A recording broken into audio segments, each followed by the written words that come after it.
Today I want to talk to you about what I call my 6 non-traditional signs that a recession is beginning to bottom out or is working towards its end. These are all people that you probably know in your community or you may be able to connect with if you're involved in various networking groups. There's a common theme through all of these, which I'll reveal at the end, so pay attention and see if maybe you can figure it out. Our first area is in real estate. So we're talking about mortgage bankers and mortgage brokers. And here we're focused more on new purchases versus refis. Some keys you want to listen to the mortgage brokers that you know say are things like people are getting used to or they're accepting the current interest rates, which here, June 2023, we're looking at around somewhere in the 6% range. So you want to see that people are starting to accept that number. Why is that important?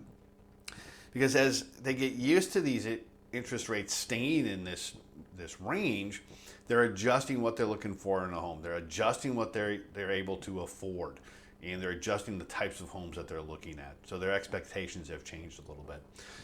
The other thing you're going to see is you're going to listen for is increased pre-approval requests. Are more people looking to get approved? Again, they're getting used to these rates. They're not waiting for rates to drop off a cliff. They've decided, I'm going to move forward and look to buy that house. And you're going to see more deals closing. They're going to be busy closing deals. Next area in new home construction is builders. You're going to look for a builder who's building that step-up house.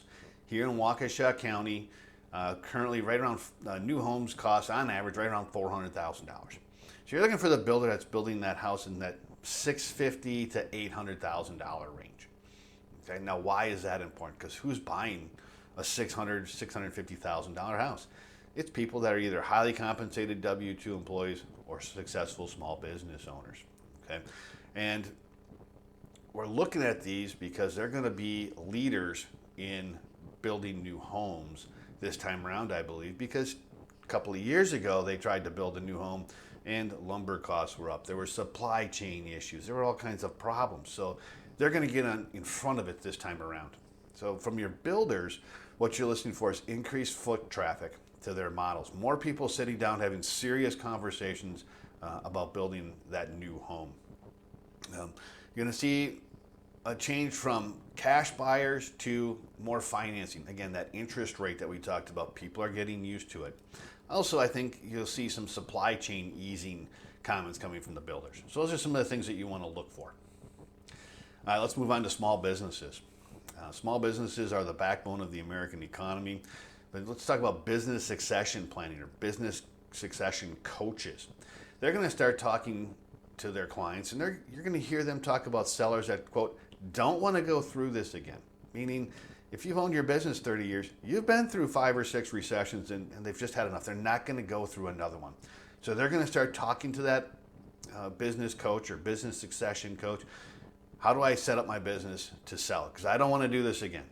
Right? They're not going to sell the business at the bottom. They're going to wait until the recession is over, and they're going to try and sell it at peak earnings. That's what you want to do when you sell your business.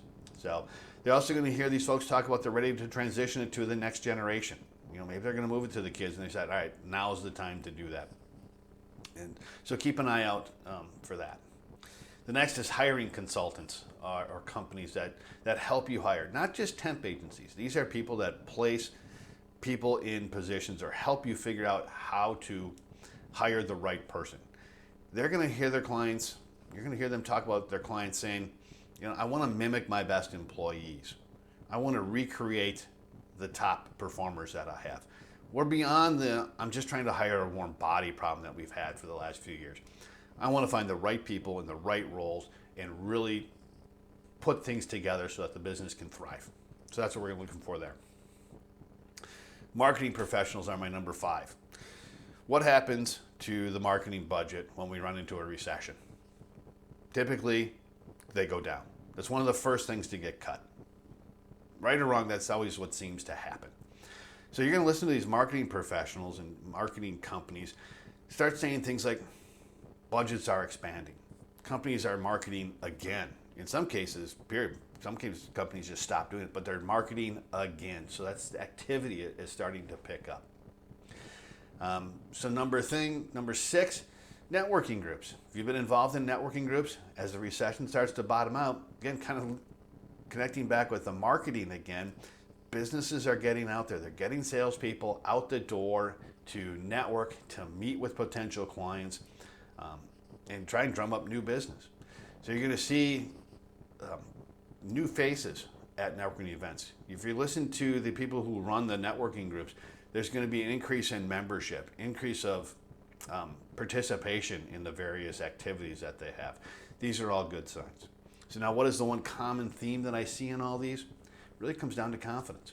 Are you going to build a brand new house or buy a brand new house if you think your business is going under or you think your job is in trouble? Probably not. Are you going to start hiring people if you think you're going to have to lay them off in 2 months? No, you're probably not going to do that. So these are all signs of small business confidence in the economy and where their business or where their job is headed. I'm Alan Fisher, Senior Wealth Manager with Great Lakes Wealth Advisors. If you have any questions, please reach out to me. I'd love to talk to you. Thank you.